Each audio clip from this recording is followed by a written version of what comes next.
আপনার পাশে জনাব তারেক রহমান আছে, মাননীয় প্রধানমন্ত্রী, তারপরে হচ্ছে আপনার বিএনপি আছে, আপনি কথা বলেন না, এটা ভালো হবে এবং লাগবে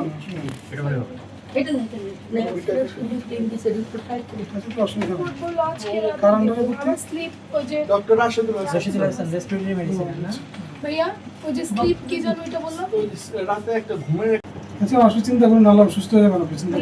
এমন অবস্থা হয় শ্বাসকষ্ট, তখন আমার হাত পা একদম ছেড়ে দেয়, চোখটা মানে একদম খিচে টিচে মনে হচ্ছে। এখন আমি বলে আমার পেটের ভিতর দম যায় না, আমার শ্বাস নিতে পারি না। চিন্তা করুন, আল্লাহ ভরসা, আল্লাহ করো। আর আমরা তো আছি, না আমরা তো আছি তোমার সাথে। কেন আমরা সবাই আছি।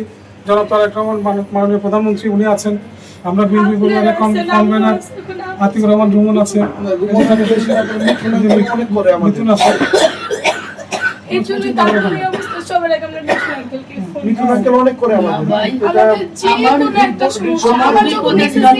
তোমাদের জন্য না। মিথুন আঙ্কেল জনাব তারেক রহমান আজকে যিনি মাননীয় প্রধানমন্ত্রী, উনি এই পরিবারের পাশে আছে এবং আমরা বিএনপি পরিবার যার কনভেনার আতিকুর রহমান রুমন এবং যার সদস্য সচিব হচ্ছে মকসুদ মমিন মিথুন। আমরা তাদের বিএনপি পরিবার থেকে এসে আমাদের পাশে আমরা দাঁড়িয়েছি। এভাবে আসলে এই আজকেই যে শুধু দাঁড়িয়েছে তা না, 16 সালের পর থেকেই আমরা এই বিএনপি পরিবার এই পরিবারের পাশে আছে। জনাব তারেক রহমান এই পরিবারের পাশে আছে। যারা তাদের আত্মত্যাগের বিনিময়ে স্বাধীনতা এসেছিলেন তার মধ্যে আমাদের আনোয়ার মহম্মদ ভাই একজন অন্যতম।